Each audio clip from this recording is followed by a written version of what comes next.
They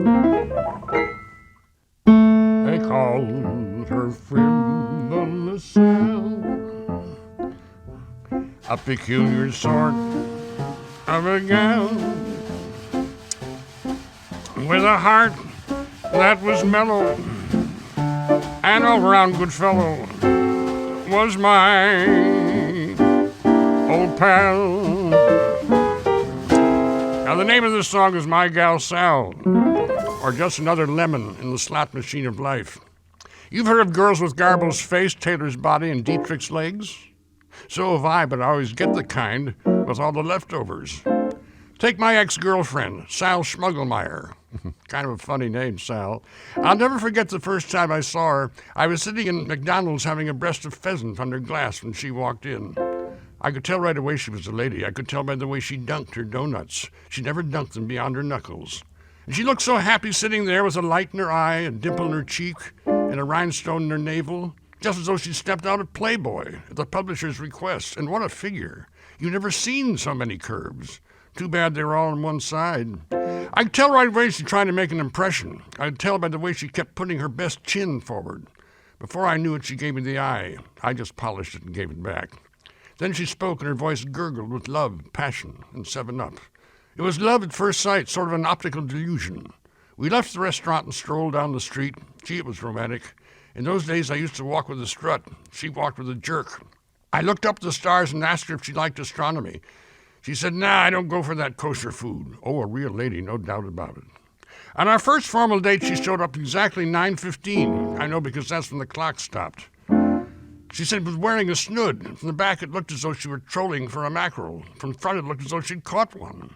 But I couldn't help admiring her gown. It was one of those long affairs with a train behind. It was that train crowded. I won't say she was fat, but every time she stood up, her heels flattened out like pancake batter. Why, she stood 5'2" lying on her tummy.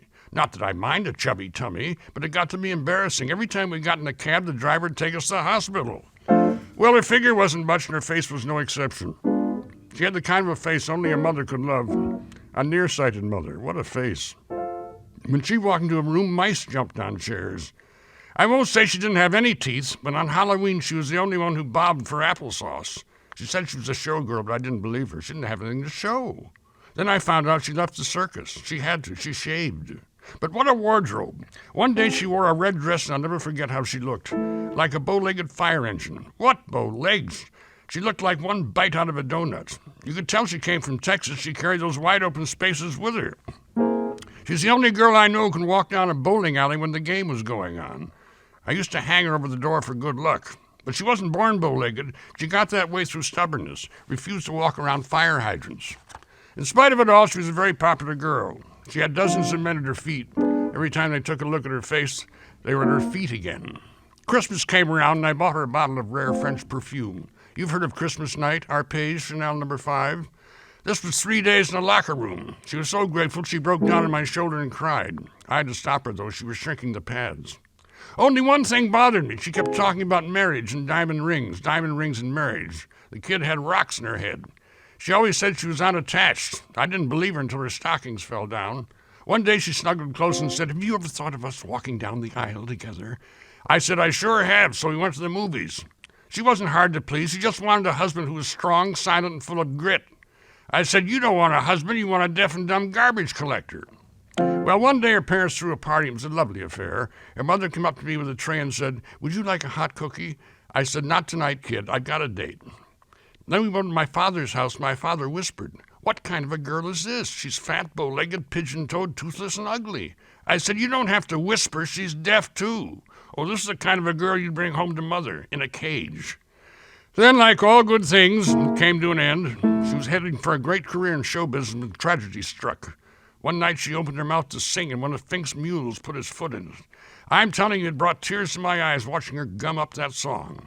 We didn't know it then, but that was her last performance. Ted Mack would never wince again. As the curtain came down, she turned to me, her eyes burning with desire, passion, and cheap mascara. It was a sight to challenge an upset stomach. The funeral was kind of embarrassing. Her folks were so poor they couldn't afford a stone, so they left her head out.